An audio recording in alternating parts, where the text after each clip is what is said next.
which is back, right? And how many of you can see my back right now?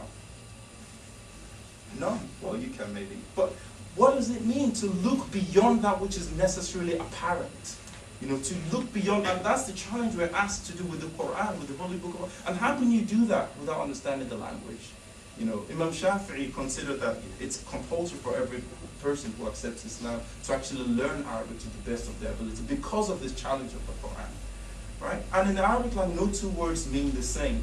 You know, for example, you have words which, if you translate them to English, it'll sound as if it's the same. So, for example, darun and baytun, right? You both translate both as home or house. But the Arabic language, one of them is feminine and one is masculine. Now, what's the difference? So you can't call a place a darun if it doesn't have a woman in it. Okay? It's not a darun if it doesn't have a mother or a wife in it.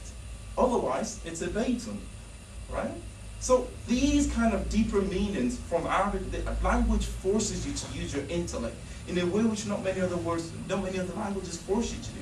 Now, as I said, this is, you know, my personal experience. When you look at words in Arabic, you can't translate them directly to English. You can only translate them to what is closest, because one word in Arabic, you look at the root words, and through the root words, right, you get a plethora of meanings, right, and that gives you they're concepts. They're not one-to-one translations.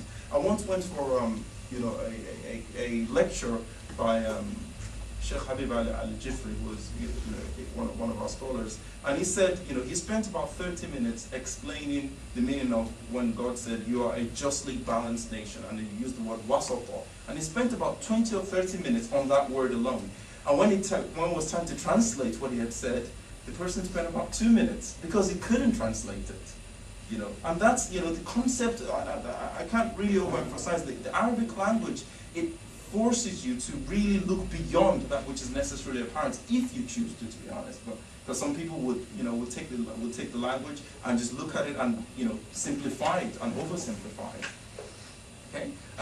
Another thing, you know, to look at is, in the past, many scholars have actually considered it impossible or impermissible to translate the Arabic language into another language.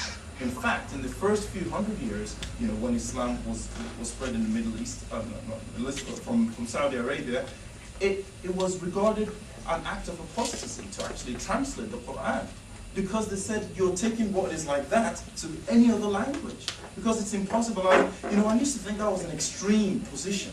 I still think it is to some extent, but you know, I used to think until I started learning the language myself, and I thought, wait a minute. If all of you, for example, if I was the trustee, you know, of your father or your grandfather's inheritance, and I told you, guess what? Your grandfather's left for you £2 million, and I gave you the check for £2 million, how would you feel? Come on, how would you feel? You feel like, yes, right? But what if 5 years later you realize he actually left £200 million, and I gave you £2 million out of it? How would you feel? You trap me afterwards, right? You want to know where I live. But that's what every translator does to you with the Quran. They give you 2 million of 200 million. And then you think you're reading the Quran, right? Then you think, I'm not saying it doesn't affect you, because of course, anything from Allah, from the language of the Book of Allah, it has an effect. But can you imagine how much watered down it has been? Right? And that is what I tell you this, I don't remember the last time I struggled to use the translation to translate, because it just does not give you the same thing, right? The language talks directly at you, you know, and that, you know, it's another thing, you know, that's one of the things about this particular topic is, if you think about the Arabic language, how many letters, you know, how many words do you think the Arabic language contains? Any guess? 7? No, not letters, words. Oh, words. Oh. Kalimat. 1,000? That's so low. It contains about 10 million words and expanding.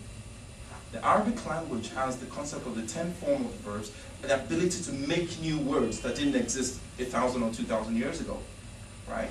Now, how many words do you think the English language contains? About 700,000. If you add maybe a few of the slangs nowadays, but yeah, about 700, 800,000. Now, do you think you can pour, if you think of this as a million and 700,000, can you pour this into that? I feel like you can't. And that's why many people feel that reading a translation or depending on a translation is cheating, is some form of cheating, because you're not getting the real deal. The real thing, that changed the nation, that people heard and they were entranced. And I'm going to tell you later on the story of Walid bin Mughira, who was one of the most eloquent Arabs of his time, and what the Quran did to him, at first sight. But you can read many, many stories about how it affected the language itself from a linguistic perspective. And how many of the scholars consider its greatest miracle to be in its language itself, لَعَلَّكُمْ تَعْقِلُونَ, so that you may use your intellect. Were these to be from other than God, would it have been the same? Right? And another thing which I find very, very beautiful about it is that it allows for different opinions. Apart from the verse in the Quran which says, if God had willed, he would have made us all the same. Can you imagine if all of you look like me? Some of you think, no, okay. If God willed, he would have made us all the same. But that's not his will. The Arabic language, you look at a word in the Arabic language, and you will have, as I said, it has a plethora of meanings. An example, ذَكَرَ, right? ذَكَرَ can mean he remembered. It can also mean he mentioned. So there's a verse in the Quran which says, اذْكُرُوا اللَّهَ ذِكْرًا كَثِيرًا. Remember God many times. It can also mean mention the name of God many times. And there are many, so the actual mentioning of God's name many times is seen as an act of worship. And to remember God many times is an act of worship. So the language itself facilitates for different of opinions. And you have, a famous tafsir as-Zamakhshari, which was solely based on a linguistic analysis of the Quran. And that is considered a valid way of analyzing the Quran. Examples of this is hatta, for example. Right? Hatta has it means, what you will see mainly is until, but it has about 17 meanings in the Arabic language. Just one word.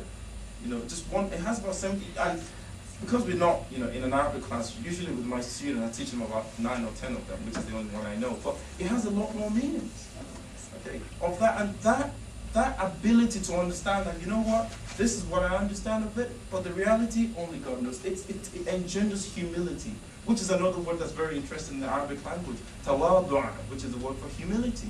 Now, it comes from the root word wada'a, which means to place or to put.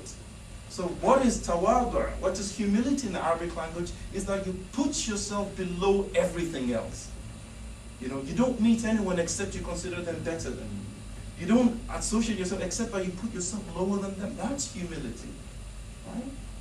And so on and so forth. So one of the really amazing thing about the Quran, is that when it came at the time of the Arabs, they had reached their peak, in their language. I'm going above time, by the way. They had reached the peak of their eloquence. So you can imagine, someone coming with a new technology that, like for example, making someone teleport. That's something ajib, something strange, right? But they had reached the peak of their language, so much so that every year they used to do a competition in the Arabic language, right, to see the best poetry, and the ones that would win, they would be written in gold, inscribed in gold, and hung almost as a god to be worshipped. They used to be called the mu'allaqat, right? They used to be hung in the Kaaba as an object of reverence, because eloquence is something to be revered, right? And imagine people that have reached that peak of their language. Then a book comes to them, right? In the same language which they've been competing, and one of the things, just to give you a bit of context about it, at the time of the Quran, there were about 17 or so known styles of the Arabic language when it comes to eloquent styles. So there was a style of the poet, where if you heard someone saying things like a poet, you knew that was the style of the poet. Everyone knew that. Okay? There was a style of the soothsayer, right? The one who would predict what would happen. There was a style that he used to predict that, okay, and if you look at this, this is what might happen to you.